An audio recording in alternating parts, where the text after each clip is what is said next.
Howdy, everybody. Welcome back to The Collective. I have another awesome show planned for y'all, but as we know, that plan usually goes sideways very quickly. First contact. So, Monday, Days of Noir continue. Deb, thanks for being here, brother. It's always good to have you on. Any thoughts? I got a bunch of comments here because there's like some talking going on here. Any thoughts before we dive into that? No, but I am getting feedback myself and my DMs about how well things have been going over the last few weeks. And it's good, man. I mean, yesterday you and I spoke. It was kind of like a mini AAR, Yeah. an unorganized AAR, I'd call it. And I think overall, if anyone missed that, you can save yourself some time and not listen to it yesterday. And I'm just going to paraphrase it. And it kind of goes along these lines of, I am pleased. And so, yeah, that's all I've got in my head at this point. And more to do. More to do. You know what else people could do? That's why I'm pleased. They could like the channel. They could subscribe to it. They could hit a notification bell. And that is, again, why Shaun is pleased, because people are liking and subscribing. No, I'm pleased that they're pleased. That's what pleases me. I mean, if they subscribe, that's cool. But it's a bonus. I mean, drop in once and drop out and never come back again. Okay, that's cool as well. Because as long as you're leaving with some wisdom or knowledge or a better way to run your life, I'm pleased. Indeed. That's the way, I think. If you can garner one thing, bonus. Hurrah. Oh, speaking of the way. Buddy, you probably got, I'm not going to say anything. All right, forget it. No, it's called mean, by all means. But you started it off. Let's hit it. What do you got? I shouldn't have. It's already on. It's happening. All right. Speaking of the way, and it's only because that phrase is so thrown out casually. This is the way. That's the way. Lead the way. All the way. The way. And so it's just thrown out so casually that it's now become the word the and or but. They're so like you'll have the way 3 times in a sentence. And it's not cool with me anymore. I just yesterday I started a tiny little, it's a mini project. It probably won't go anywhere, probably won't achieve anything.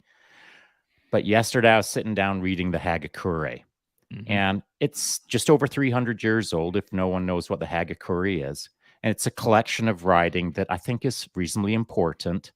And much like the other writings that are out there that most people are familiar with, Miyamoto Musashi, Sun Tzu, whoever, all of the same thematic processes are listed out in all of these historical writings. And it's for the reader to interpret them. We have to interpret that wisdom. And it ain't that easy. If you pick up the Hagakure and that's the first time you've ever dove into philosophical meanings of the martial way, the warrior way, this kind of thing, that's not the place to start. I mean, it's hard reading to really dive deep down and get the real meaning. You can read it on a surface level, shrug your shoulders and think, what's the big deal about the Hagakure? There's nothing really of interest in there. Well, that's because it takes a lot of thought to really pull the wisdom out of that stuff. So as I was reading the Hagakure, I thought, wow, man, there's people, I struggle to interpret this, and I've read it a bunch of times. And so if you're picking it up for the first time, how hard is it for that person? So I decided to do something about it. I sat down, I took ChatGPT for a ride with my own little brain and all of the things that I've read and the Hagakure and whatnot, and collated it into a tiny little post on Instagram called The Warrior Way. And I just broke it down into 3 subcategories to make it simple for all of us to consume as a starting point for a topic of discussion that I was hoping that people would build out. And so the 3 subcategories in The Warrior Way are simple. It is the martial arts philosophy, the military doctrine, and the personal development. And in my live chat this morning, and that's why this is fresh in my head, is because some people had asked me some questions, and I just wanted to explain why I'm doing it, to try to bullet point Miyamoto Musashi, trying to bullet point the Hagakure, trying to bullet point a lot of wisdom out there, not just in books, but in friends like you two. that have put stuff into my brain that I'm trying to collate down and instill into the essence of a discussion so that we can all start talking about these things. Very simply, I chose 3 categories: military, martial arts, personal, because the 3 of us fit into those 3 categories. We're martial artists, we understand military doctrine, and we understand personal development. But I've got buddies who've only attended one of those camps. It's called military doctrine. And I'm trying to encourage people to think about all 3 camps. And if you're not into martial arts, that's cool. Start thinking about your personal development camp. And so, as I looked at not the problem, but the idea yesterday, developing out those 3 subcategories, this morning I woke up and I thought, all right, so big deal. I threw out a 1-pager that doesn't really have anything to really sink your teeth into. So I thought, okay, all my buddies who are veterans, whether they do martial arts or not is unimportant at this point. I know that right now, this morning, they can get to work on their personal development if they've never considered it before. So this morning, I chose personal development in the warrior way to build it out on, I think I did 7 different subcategories that I threw up just before my live IG chat in a videoized sort of page, popping up to have people think about it. And I just put in enough meat and potatoes in each category to even, I shouldn't say this, I'm giving myself away, but I put enough stuff in there to make people think about, oh, yeah, he's right. But I also put in some words there to make people think, what? That doesn't make any sense to me, because I'm trying to encourage thought. I don't have all the answers. In fact, I've probably got all the wrong ideas, but that isn't important right now. What is important is putting out something for all of us to engage in and discuss in ways that, man, has anyone attended the Warrior Way camp yet, where we all talk about how it is to be a warrior? I haven't. No. And I've freaking been doing it all my life, and I've never sat down in the briefing. You know what I mean? So this is my lame ass attempt to try to put some information out there. Well, first off, I don't think it's lame. And second off, I have it ready here. I'm going to pull it up here in a second so we can all actually look at it. Oh, yeah, I forgot we got that technology. we have the technology. But I do want to hit these because there's a bunch of them. So, Jassa, good afternoon. Good to see you. Kyle Ashburn, good day, folks. This is my first time here. Looking forward to it. Good to see you, Kyle. Awesome. You're in for a treat if we're going to go through the Warrior Way today. It's going to be a good one. Well, he will if you guys are, because you guys are attending. He wouldn't be in for a treat if it was just me. But now that you 2 are in the game, he's in for a treat. There you go. In for a treat. Daniel says, just for giggles, good morning, afternoon, y'all. On today's episode of Days of the Law, we'll chat about, enter subject here. But first, a little reminder, subscribe and hit the bell. Thanks, Dan. You got, hey, Jassa, Kyle, welcome, love the content, or you will love the content. Hey, Daniel, good morning, all from Winterstorm. Welcome to the collective. Kyle, man, there's a whole bunch there chatting in the background. Man. I like this. Kind of dig it. Gibber. Okay.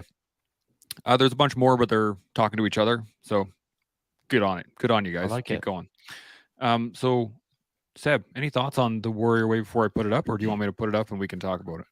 Well, I'll just comment on the post that Shaun has made. I mean, it was a fantastic post, Shaun, and I follow you religiously, but I also don't chime in every time because I don't feel the need to. I mean, but just know that obviously I'm there and I'm following, and I was reading it, and I really liked that. I mean, having the ability to bring to life, concepts that are intersecting hundreds of years apart and centuries ago.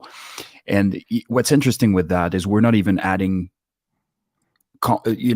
complicating factors such as culture and interpersonal relationship at the time, like political, environments and all those things. So we're really taking a sanitized version of documents that were written, and oftentimes the interpretation is actually ours.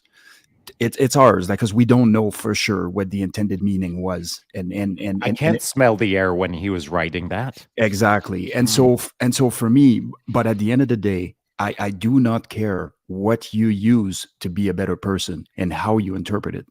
And that is the bottom line. If you're getting something positive out of it, whatever interpretation that supports that goal and that mission of yours, I'm all over it. I don't need to be right. I just need you to be a better person. I just need me to be a better person. And we can really use some of that wisdom and develop in a constructivist approach where we're actually taking the time to think. And I love that you're poking the bear on that, Shaun, because that's the lost art. It is. Yeah. The lost art of poking bears. Oh, good one. I do have some claw marks on me though, so that's kind of the part of poking a bear. So here we go. The warrior way. I'm going to see if I can zoom into this at all, but I don't know if I can. I will orate for everyone here. It says the term. Sorry, buddy. Can you do me a favor? Yes. And so the warrior way that you're looking at right now, that's just the 3 main headers, I'll call it: the martial arts philosophy, the military doctrine, and the personal development. That is merely the entry point into what, if I have my way over the next few weeks, I'm going to develop fairly deeply. So looking at the personal development aspect in this opening post, this morning, I took that category and built it out into more categories. And those categories that we're going to look at in just maybe 30 seconds from now, those categories, I'm going to subcategory those and break them down as well. My intention is not to develop a novel or a book or a body of work or anything like that. I'm just satisfying my own personal curiosity, my own desire to, I don't know, do what I'm doing right now. And so if you can bounce from this, if you can bounce that out and go to the Instagram story that I put up this morning. I sure can. That's the one. That's Can you expand right that there. or no? Yep. Expand it? No, I cannot. Okay, that's a shame. Oh, well, okay. But we can make it a little bit bigger for those, and I will I will work my way through it. I'm not sure if I can. You can pause it, yeah, for sure. There we go. Okay, let's restart this, and we will talk about it. So it says, in the context of personal development. Oh, sorry, can I just add one more thing? Yeah, absolutely. Because, I mean, they are symbols that we work with in our brains. I could have just put plain old text up there, but I chose a background photo for a reason. It wasn't just a random moment. That's a specific moment in time. And so the topic that I'm talking about is the warrior's way, personal development, which again is the 3rd category of martial arts philosophy, military doctrine, and personal development within the warrior's way. So now I'm talking specifically about personal development. I consider myself to be a warrior. I might not be like the best, but I am a warrior in my mind. And so in my personal development, that's how I've lived my life, to raise my sons. And so that's me at a world championship getting, the medal of the day, hugging my 2 boys who were, kind of 3 and 4 years old. I'm young. And they don't really know what's going on. They just know that their dad did some hard things. And this is the outcome. He gets awards and he gives us a hug. And the moment is cool. That's all they know at that point. But the personal development is me developing me, as we'll be able to talk about in a sec. But it's also developing them. So I didn't want to have anyone lose sight of. I talk sometimes like I'm on a solo mission, but our solo mission is a team mission. Even if we don't think we're on a team, there's people that are always paying attention to the details. And in this case, it's my 2 sons. I like that. Good context. Thank you for that. So here we go. In the context of personal development, the warrior's way emphasizes cultivating specific qualities and adopting certain principles to navigate life's challenges. The warrior's way involves adopting a mindset and approach that promotes growth, resilience, and self-improvement. Here are some key principles associated with personal development in the warrior's way. And it's a great shot. Number 1, strength and resilience. The Warrior's Way encourages individuals to develop physical and mental strength, as well as emotional resilience. This involves training the body to be strong and healthy while also developing mental fortitude to withstand adversity and bounce back from setbacks, which I like a lot. You guys got any thoughts on that one before we move on to the next point? Well, just the thought of this, that strength and resilience category will then be subcategoried. Yeah. And you can see where this can go. And this is just me spending an hour or two in the morning thinking about these things and building them out, but we can all do it.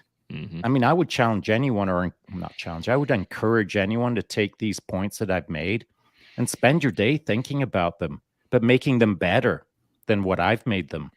Write them better. Make them more meaningful to you. Challenge yourself with the things that I've put down here to make them mega better writing than I have. But in that process, you'll refine your opinions on what these things mean to you. That's a great point.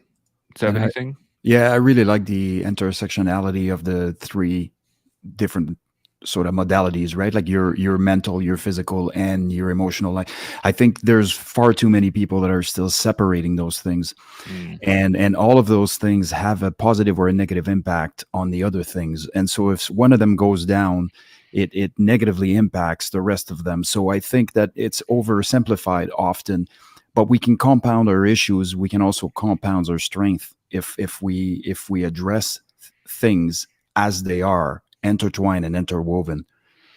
So I really like that. I really like that as well. I not only can a negative portion affect the other pieces, but a negative portion can be bolstered if the other two 100%. are high enough as well. So that's a great point. Next up, we have there we go. Discipline and self-control. Ooh, discipline. Practicing discipline and self-control is essential in the Warrior's Way. It involves setting clear goals, establishing routines, and having the willpower to follow through with actions that align with those goals. By cultivating discipline, individuals can develop habits that support their personal growth and overcome challenges. Any thoughts? I mean, I just wish more people would believe it.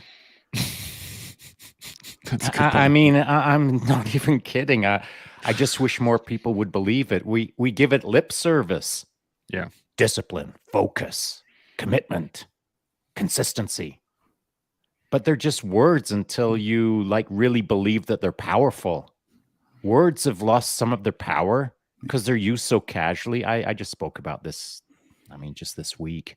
Powerful words have become unpowerful because everyone throws them around like candy. Everyone's courageous. Everyone's a hero. Can you run back into the store and get me another roll of toilet paper? That was courageous. That was heroic toilet paper retrieval. Did I or did I not say that the other day? You did, yep. Words should have power. So when we talk about discipline, it should unconsciously or subconsciously make you straighten up your spine a little bit. That's how powerful it should be. When you hear discipline, you should square your chest out a little bit more. But these things don't happen because the power of the word has been diluted. And I just want people to think about the powerful words and how to apply them in their life to some degree. I think that has to do with the fact that the words and the actions are no longer connected. And that, discipline used to be an action. It wasn't just a word. And I think it's used very often as a word. Just, oh yeah, I'm being disciplined and making sure I don't eat cookies today. And it's like, technically, sure, you are being disciplined, but that's not discipline. If you know what I mean. Well, discipline used to be a way of life, yeah, not just a 1 second blip on the radar in your day. That's a good point. Seb, anything? Yeah, my biggest contention is mostly around the growth versus the fixed mindset, right? Excuse me. A fixed mindset is an illusion. It's an illusion because it's safe and it makes you feel like when I say safe, I mean it's perceived as being safe, as in you're not in a threatening environment where there are threats, right, around you, such as anything that makes you uncomfortable that has a potential to kill you, according to your body and your. But the reality is, the body is an extremely conservative machine, so we know that this isn't the case. So now, what's been happening is we've seen sort of an incline by some to say, well, I don't have a growth mindset, like I have a fixed mindset, and make this a thing, as if this was a thing to strive for, or if it was simply a difference in character traits. There's a big problem with that, and you really need to start looking inwards and say that fixed mindset of yours is trying to keep you safe so that you don't get hurt physically, but it also prevents you from living your potential to the absolute fullest. So starting to look at the mechanisms of establishing a growth mindset, albeit incrementally, nothing, crazy right off the hop, but taking small steps to start rewiring your brain into seeing reality differently. I like that. It's like predictability, right? Your brain seeks for things to be predictable, and if they're all of a sudden not predictable, that's your brain doesn't know how to handle that immediately, unless you have experience handling unpredictability. Well, let's talk about that just a little bit for a sec, because Seb nailed it. And, one of the things that I'm victim to it. I mean, I like to think I've got a growth mindset. Actually, what I call it is I want to see my full potential all the time. I don't even know what it is still. I'm still trying to find my full potential. The day it stops is the day I die. And so I'm pursuing my boundaries all the time, trying to expand my sphere, not my sphere of influence, but the sphere of Shaun. What can I do on this freaking planet? And so that's my mindset. We'll call it growth mindset. But you know what? I'm not like that all the time. And it's going to sound strange that I'm saying I'm constantly pursuing my own growth, but that in itself is a fixed pattern that I have to pattern interrupt. Every once in a while, I pattern interrupt myself. I pattern interrupt everyone around me, for sure.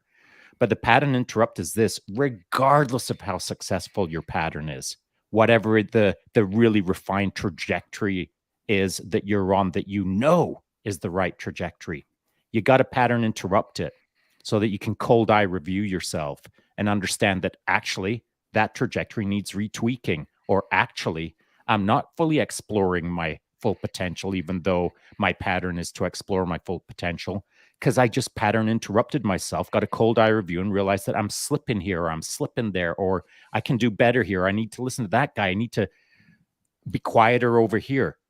Pattern interrupt yourself on the regular.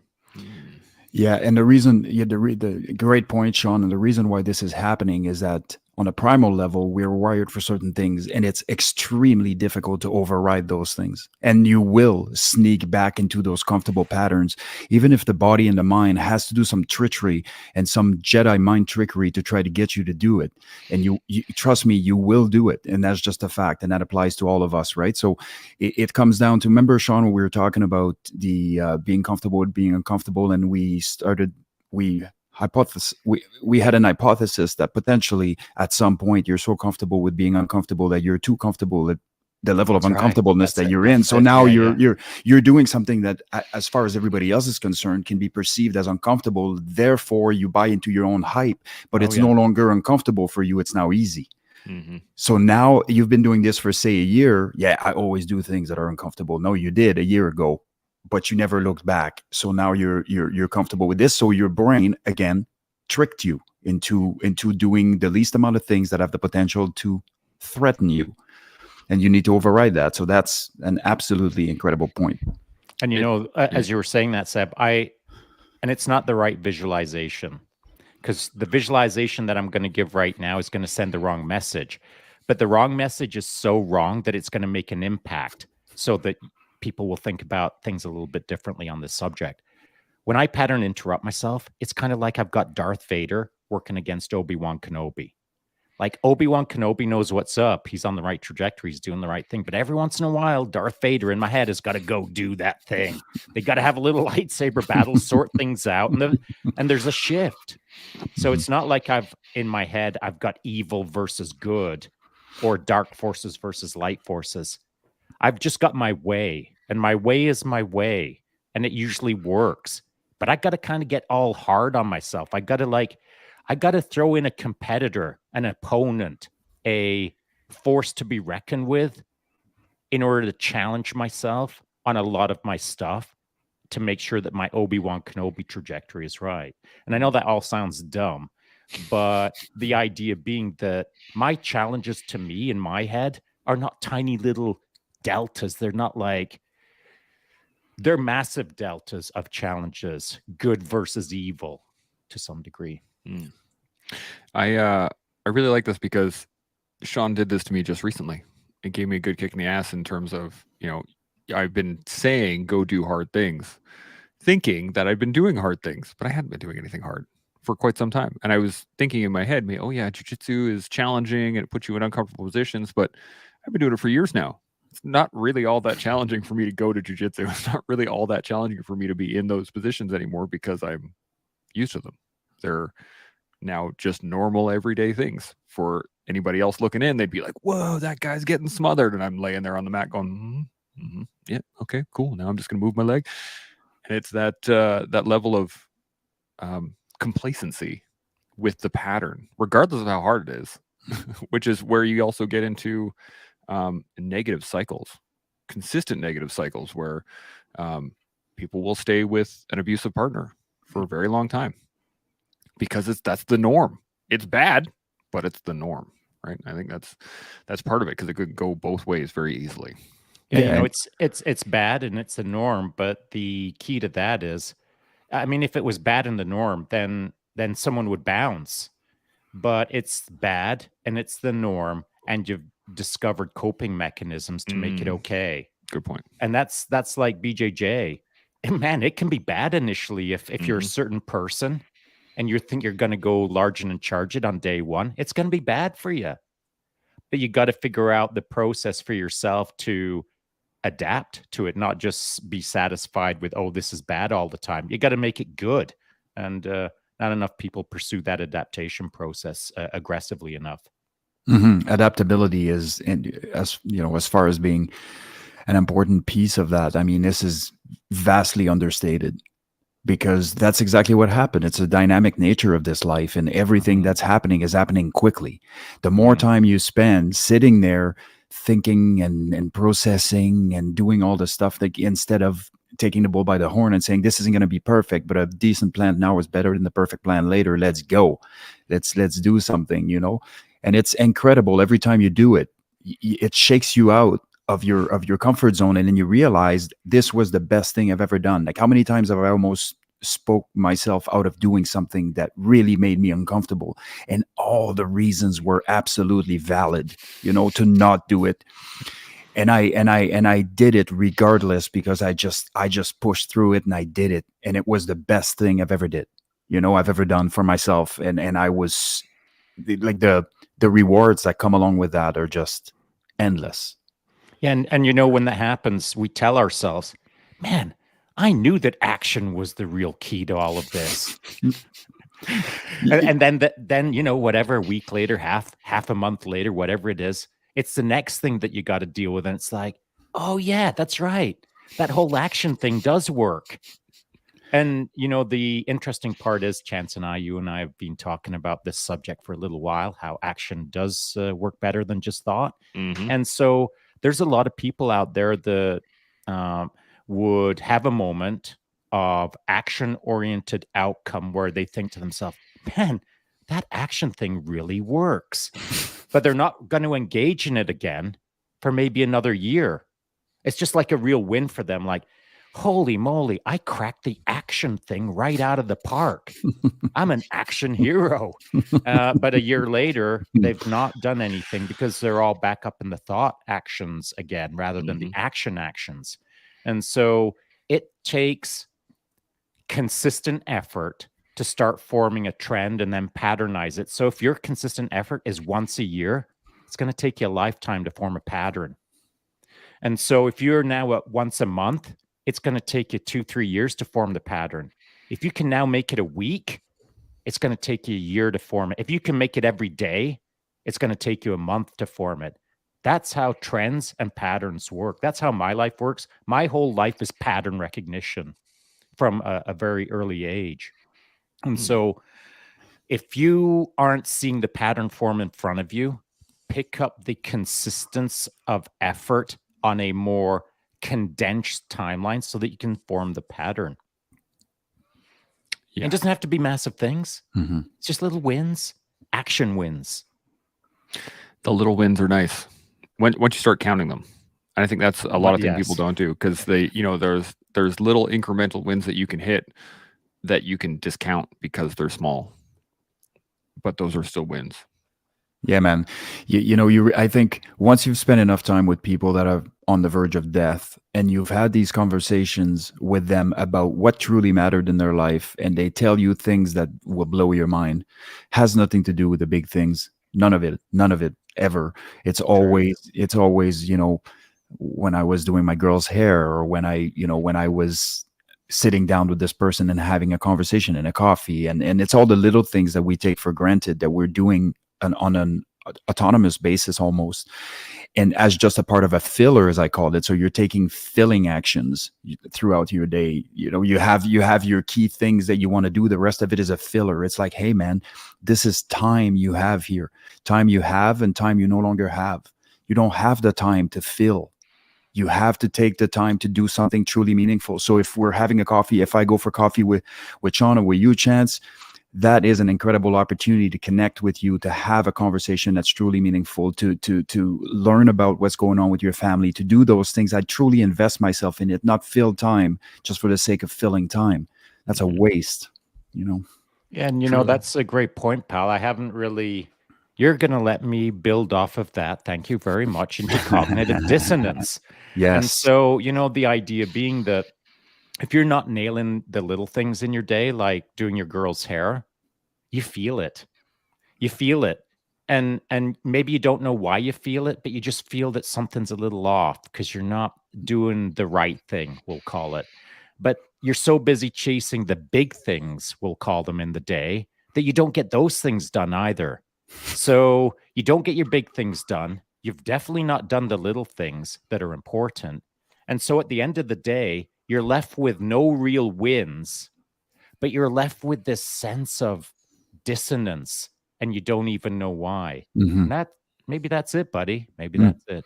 Yeah, I think you're absolutely right. I mean, subconsciously, I think we always know when we haven't done what we either wanted to do, or where our heart was, or whatever the case may be. And I think we get really, really good at overriding that emotion with the fact that I'm just not feeling great, or I'm just not, and we're discounting, but instead of trying to find the source of these issues, which sometimes, and I would say most of the times, are not external, but internal. And we can really take some actions and some steps to try to limit the amount of time that we feel that way. And when we do that, we're optimizing our ability to address the other things in our life, because we know how it is. Like if you're in a negative mindset or frame of mind, good luck trying to extrapolate anything super positive out of that. Good luck. Yeah. Yeah. Any further thoughts, or do you guys want to carry on with the... Good to go? I say carry on. Because, by the way, it's a great post, dude. Like it's really it's like a great post. What? It'll be great if people do what we're doing right now. Sure.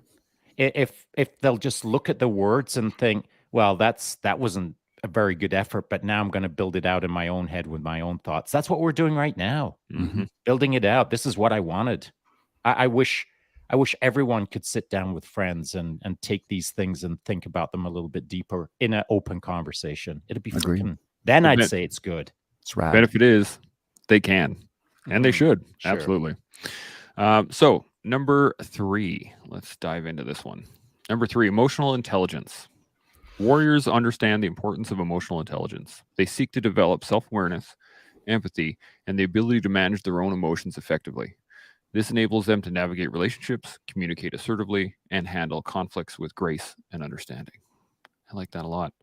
The it's clicking in my head at least a little bit is it enables to navigate relationships, sure, and communicate assertively, but I think just it enables people to communicate effectively. Not just assertively, like assertively for sure, but just effectively across the board. If you have control of your own emotions, you are a much better communicator just in that fact. You're being assertive with yourself. That's a good point. Yeah. And there's some key words in there that stand out to me. They actually make me feel uncomfortable as I was writing them. And it's empathy. Like I'm empathic, but I don't feel like I've got as much empathy as I should have. And so I hear Seb use this word a lot. He's actually encouraged it in me more so than I had in the past, because it's not that he talks about it all the time. It's that he talks about it frequently enough for me, not too much, because then that would annoy me, and not too little, because then I wouldn't be aware of it. Seb has said it the right amount of times for a guy like me, so that I start thinking about putting down a word like empathy and having people think about it. Otherwise, like a year ago, there's no way I would have put empathy in there. But I'm trying to be more empathic to the empathy word. And I think it's important for warriors to understand that is part of our responsibility. It's not all just blood and gore, as it were. Yeah, and speaking of cognitive dissonance, that is a piece, we'll make it public in case nobody knows, but I mean, you have an incredible amount of emotional intelligence, Shaun, and empathy is a big part of that. I think what happened with you is that in order to operationalize certain aspect of yourself in the context of war, you essentially had to drive those concepts a little bit. They're the baseline, they're the fundamental pieces that your foundation, that your house is built on, but the rest of it has to be. And so the issue is this: if you're somebody right now that's focusing on all of those things, but you're not focusing on building the house on that foundation, we're basically talking about emotions and validating and all the things that really are not very popular in a subset and in the circumstances in which you operationalize that in your own life. So basically you were hard with the people so that they could get the best out of them. Because if you want to optimize performance, you have to tell people things they don't want to hear, and you have to encourage them to do things they don't want to do. And there's only one way to do that, is to kind of put your softer side a little bit below, right? But it's really interesting that it makes you uncomfortable, that word makes you uncomfortable, because I've rarely met somebody that is as empathetic as you are. I think there's something there, right? Yeah, thanks, buddy. And I tend to agree. And why I feel I can easily agree with what you said is because I'm currently pursuing it as hard as I can. I'm currently working. In fact, since I met you, I've had to really dial my rotary dial up to an 11 to get a better grip on my own personal development in respect to these kind of emotional intelligence and emotional aspects. It's not that I didn't know how to do it or I was bad at it. I just know that I got to do better. I got to get a better sense of how to do these things better so that I can connect with people on a more obvious empathetic level. So I don't feel like I do this part well. But I do know that I'm currently focused on trying to do it well. And it is important for any warriors out there. If you've been large and in charge and hard as steel, and you can cut down wood with your laser beam eyeballs, that's fantastic. But that doesn't translate very well when you sit down next to another human being who's never cut down trees with their laser beam eyeballs. So that's what I'm trying to work on right now as probably my number one goal. That's a tough one. I know a lot of people that their concept of empathy is a 0 to 10. And I mean, you said it earlier in your live when you were talking about the working with the police college and saying that there is there's levels to the game in terms of violence, right? You can't just go 0 to 100. You just can't do it. There's got to be stages, and you have to be able to reflect upon them. Even in that instant of a moment, you have to be able to understand what you're doing. And I think it's kind of humorous, but it's also a very good point, is that a lot of vets that come back from war, a lot of my Afghan vet buddies who are like really struggling reintegrating with society, lack empathy. And that is one of the biggest things that they struggle with, is just to be on the same level as somebody who wasn't in Afghanistan. So it's a challenge to get over. Possible, for sure. I mean, I struggled with it too. It was not an easy thing to accept the fact that you're not special, first off, and that anything that you're feeling, other people have felt, and anything that other people have felt, you have felt as well. And that's part of being empathetic, is just understanding that we all have our struggles. Can I jump in for a sec, just on something you said there, Chance? And just for the sake of clarity, can you put your mug in there? This mug? thing is, well, yeah, that's much better. Excuse me. So, just to clarify, just to bring a bit of clarity on something you said. So when we're talking about, and I don't know what the context was on that conversation, but about like Shaun at the police college and talking about, you can't go from 0 to 100. Just the use of force continuum is what I was discussing. Yeah. Roger. Okay. So the key piece of this is that there is no continuum, right? It's use of force decisions that are being made. And they used to, decades ago, they used to call it that. But really, what if you show up and you're at a lethal force option right now? There is no escalation. It's right straight to lethal force. Yeah, right? Fluidized. Yeah, exactly. And so this, when I first started in the service over 25 years ago now, this was a thing where we had, we had to continuously, everything had to be done in order, so to speak. You would deal with something and then you would escalate and sequentially, which isn't. Absolutely, it's not workable for a dynamic situation, right? So I just wanted to clarify that, but it doesn't change the fact that an assessment has to be made. So even if that assessment leads into, I have to go from 0 to 100, it has to be done.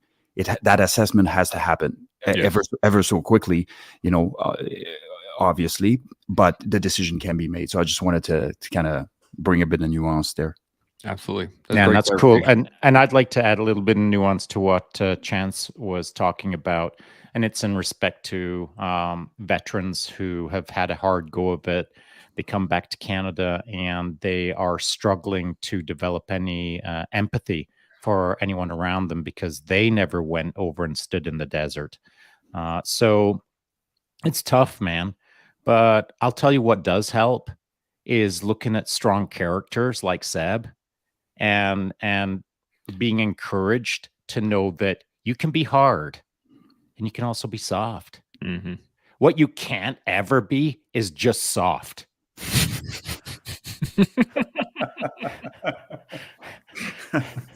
So I'm a big fan of anyone who's really hard. It's science. It's total science. I mean, I've got an edge to me. I'm fairly intense at times. And if you've ever hung out with me, you'll understand that. But I've also got a soft side to me. And I show my soft side when it's time to show it. I don't walk around all soft. I walk around hard, but I know when I need to be soft. And that's a very fluidized identity that is predicated on what's in front of you. You're one-dimensional if your only response to the entire world is I'm hard, in brackets you're not, and your only response is lashing out because you don't have any soft skills. You can't engage with the person in front of you, even with a handshake, because you're so hard and angry. But as I've said before, that person is literally the weakest person on the sidewalk in that moment. Yeah, having the ability to assess the circumstances and the change, the ever so subtle changes that are occurring that should spearhead a change in behavior from you is a critical piece. Everybody can have a certain attitude and act a certain way, but what if the circumstances are completely changed now? How do you adapt to that? Where's your adaptability in relation to the context that just shifted on you? And where was your perceptiveness at the time? Did you pick it up? or did you miss it because you're too narrow, singularly focused on what it is that you're doing? I've only got a response. Dimensions. Yeah. I think that's a great point. And we've seen this in history across the board. Every philosopher is all about the duality, right? It's never one sided. You can't be all soft. You can't be all hard, because situations are across Yin the and board. yang, baby. Exactly. Yin and yang. That was All my in first thought. balance. Yep. So everything has to be done with that in mind, is that you can be strong, absolutely, but you should also, in order to be truly strong, you should know what it's like to be weak. And et cetera, et not cetera. not worry about what other people perceive you to be. Like, you have to be you in the moment. There's so many people out there that are so even on a subconscious level seeking external validation on how hard or how. And so there is a little word that really annoys me called vulnerability. When people say, well, how you don't mind being vulnerable? I'm not being vulnerable, I'm being me, man. What are you doing? Like, what are you doing right now? I'm not feeling like being, Goggins and yelling at everybody to be hard. And I no offense with Goggins, I love the dude, but I don't feel the need for that right now. I'm in a completely different. I'm in a different place right now, and so why would I be acting out something as if I was a unidimensional human being, when there's so many dimensions to me, and those dimensions are there for the picking when the time is right for each of the set circumstances that you are faced with, so that you have the ability to negotiate the world and not just people like you. My favorite people are warriors who don't look like warriors. Like if they're just all chillaxed and confident and capable, that's my favorite person for sure. 100%. It's kind of hilarious. It not only do you sound like, but also look like the character from Predator with the glasses that has like amazing reflexes. Oh yeah, that's right. Yeah, I forgot. That's right. But it's like the perfect image of my head right now. You guys are talking to somebody that doesn't look like a warrior, right? And that's how they started the pan across, was with that's him. Right. Like, that's right. I'd forgotten that scene. I love that. All right, should we carry on to the next one?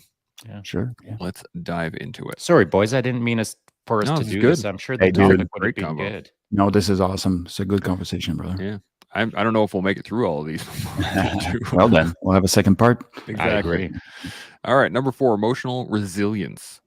Warriors understand the value of emotional resilience in the face of adversity. They cultivate the ability to bounce back from setbacks, learn from failures, and maintain a positive mindset. Emotional resilience allows warriors to face challenges with courage and maintain a sense of balance and composure. Yeah. I like that. What do you think? Thoughts, Seb? I mean, yeah. I mean, it's all been said. I mean, but I think that's one of the things that sometimes can get skewed, is people thinking that resilience is the reaction to the setback, whereas what we're looking at is you may have the same reaction to a certain setback, but it's how you bounce back from that reality. And that's where the gold is. And again, and I think part of that has to do with, we were talking last week about saying that Pat Mack, for example, didn't encounter some of the things that normal people encounter because he's Pat Mack, right? Like, and so I always like the fact that he brings up the fact that some of the little voices in his head are telling him to do things that are not in line with his goal, and that he has to override that. But some of those things are exactly that also. There has to be efforts in resilience. Like, it's not you either get it or you don't. Yes, there is going to be contributing factors that are going to help develop it in certain people, and adversity ridden life is likely to develop it quicker, but there are things that you're going to have to make some decisions on. It's not going to be, well, I just don't bounce back from this, or I just bounce back from everything. You're going to have to figure out what that looks like as far as operationalizing your tools to make that happen. That's a good point. Shaun, any thoughts? Yeah, we've talked about these things a number of times in a bunch of different ways, and probably the key word in all of that is positive mindset. I mean, if you don't know how to do any of it, life as a whole, if you don't even know how to do life, get a positive mindset. it sorts everything out. Just do your best. Stay positive. No matter what you're facing, stay positive. We will find a way is a motto with a certain team. And that is so important to understand that there's always a way. You can find it. And if you stay positive while you're hunting, it will sort itself out. And that's how you build as a human being, is staying positive, forward momentum focused, and trusting the process will take care of itself. Now you're going to get some bumps and bruises along the way. Things will go a little sideways. Stay positive. The bump, that's a lesson. The sideways, that's a lesson. The hardships, those are lessons. All of that adversity, congratulations. The best gift you ever got, as long as you stay positive mindset. Yeah, and that's man, like that's huge, you know. And once you start operating with the premise that your reward system or the way you reward yourself is when you are either bouncing back from adversity or your reaction to adversity as a whole, and you start rewarding yourself for your reaction to adversity rather than necessarily overcoming it in the way that, you know, in the optimized way, so to speak, because guess what, like, life is finite. At one point you will not come back from something, right? And so you can't come back from everything, but what you can do is control how you react to things, the decisions that you make from there. So your mindset is not just about positive mindset, it's about positive actions. You know? I like that a lot. I do. What do you think, Chance? This hits like basically all the points. There's not much I can develop from this other than the fact that like I had an example of this last night, right? I made a major mistake trying to do some plumbing, and now I have to fix it. Now, and the ability for emotional resilience has been I've been working on for many years. And you know, 2-3 years ago, had I broken the pipe like I did last night, I would have had a meltdown. I would have thrown things. I would have been swearing. I would have been kicking stuff. I would have given up for like 2 or 3 days. I would have started looking up plumbers. I would have been like, this is just, it's all garbage. Everything is bad. And last night, I broke the pipe. I swore once, took a breath, looked down. Is that okay? I guess I got to go get a concrete saw. Like, and it was just, okay, good, cool, man. Bouncing back. Exactly. Almost like in real time. Yes. And when you take those positive actions on the spot, or if you take a little bit of time, it's actually, it goes away real quick. You find that when you start fretting stuff, like you can really go down a downward spiral, and it takes a lot longer. It takes a lot longer for you to get out of any dark hole you're in. Whereas if you take immediate actions, albeit those actions are going to be uncomfortable, but knowing that doing the uncomfortable thing is going to be better for you, get it done like yesterday. Yep. And see how much better quickly you are going to get, because you're going to stop spotlighting. You're going to stop spotlighting and magnifying the situation that you were in on account of preventing it from occurring again. You're going to be moving on to the next phase of this operation. Exactly. And benefit, I get more time. Like I get to work on my my concrete cutting skills. I get to 100%. work on pouring concrete. I get to do more plumbing work. I get to really work on getting all my measurements right and all this stuff. Just gives me more experience. Yeah, and you got a cool story to tell. And I got a cool story to tell. How, you know, I absolutely. And do you know what you're also doing? I can't resist. You're concreting the process of being a man of action. Yeah. And so a couple of years ago, if that setback would have occurred and you hadn't bounced right back like you did last night, what you're reinforcing is a man of no action. And the more that you can create action based off of your thoughts in that moment, if your thought happens and then a day later you maybe do something about it, that is not a man of action. And you haven't formed the pattern yet, or the trend of problem action. And the more you slim down that timeline to problem, 1 second later, action, then you start reinforcing the idea, whether you believe it or not, Your body will pick up on it. Your mind will pick up on it, either consciously or subconsciously. You then start to become, by default, action-oriented. Yes. The problem shows up, you deal with it. Mm-hmm. You're dealing with it before you even think about dealing with it, because that's you. That's who you are. Big problem, fast action. It's an important distinction between bouncing back. If someone has been in a tough spot and now they're facing the tough problem, if it's taken you a long time to deal with that, you're not action-oriented yet. The moment that you take action is the first time that you start stepping into forming a trend of becoming action-oriented. That's the important part, really. It's the depth of the longevity of actions. If you just do a one and done, you're not action-oriented. If you do a one and then another one, now you're trending. And that's what you really have to pursue, is that second, third, fourth, fifth action later that day. You got a problem with your drain? Dang, I got to get a concrete saw. You deal with all of that problem. You put your arms up and think, yeah, look at me go. And then you don't action anything else later that day. Like, okay, concrete's done. What's next? Oh, yeah, kids. Got to get them to ... Action, action, action, action. That's how you become patternized. Mm-hmm. You know what's really interesting too is a lot of people are addressing life like somehow when bad things happen they weren't supposed to, and I don't address life like this. Actually, quite to the contrary.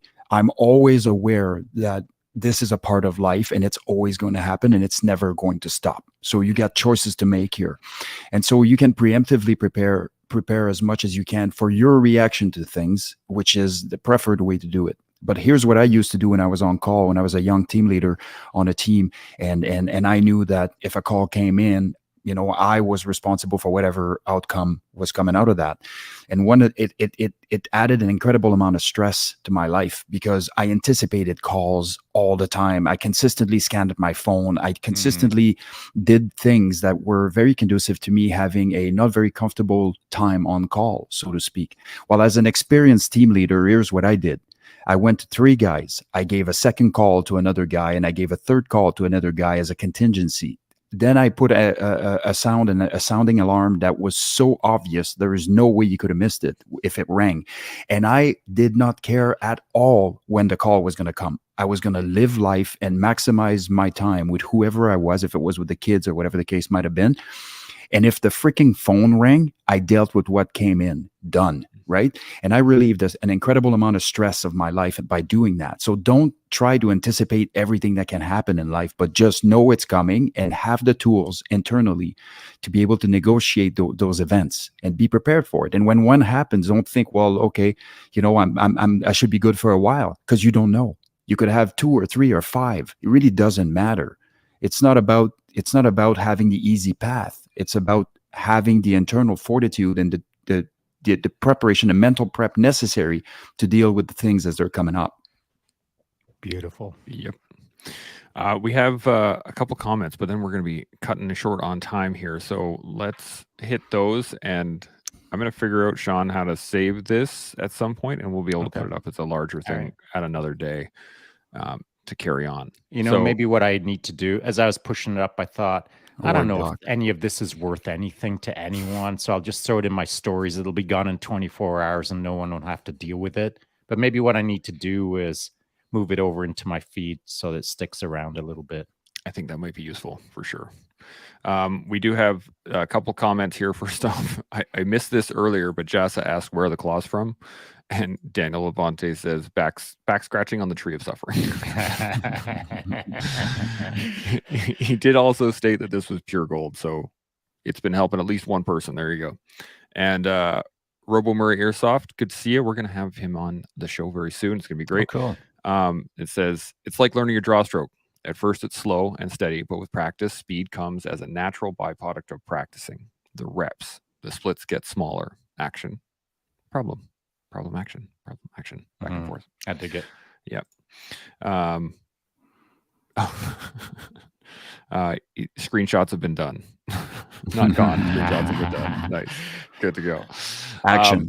There you go. There's problem action. Exactly. Well done.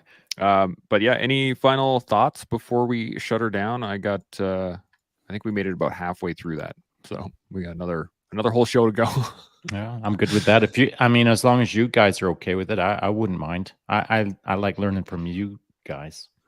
Yeah, that was a great conversation, boys. I really, really enjoyed the subject, Shaun, and great job in putting that together for people to make it palatable for people. Yeah, I like that. I like that a lot, and it's a key thing to do. I think in that if we don't adapt to how other people learn, then they won't learn.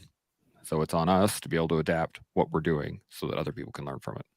So. I think one thing that I will add in closing is when I was writing that this morning, I know what I know and I believe in myself, but I didn't believe that it was going to be of enough value for others, even though I was trying to do it for others.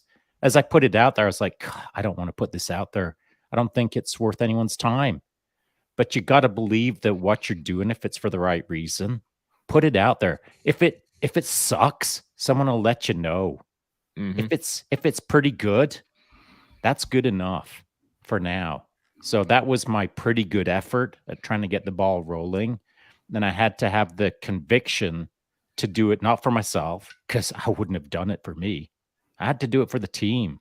So if you're struggling to, go kick some ass out on the socials or in your life, and you don't believe that it's important for you, it's definitely important enough that you should do it for the team. Mm-hmm. There's a really great example of this. Is the workouts that I've been putting out on my IG. Just the band work, the basic stuff to try and get my shoulders rehabbed.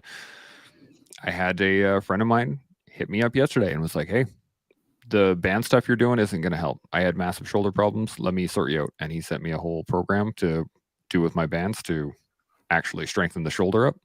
And he's going to help me get sorted right away. And had I not uploaded any of that onto the social media, that would not have happened. So the team looking after the team. Exactly. It's like we're one big collective almost. We should. I wonder what we'll call the podcast.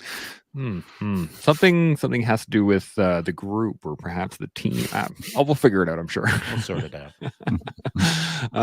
So no final thoughts then from you guys, or those were your final thoughts? You guys good to go?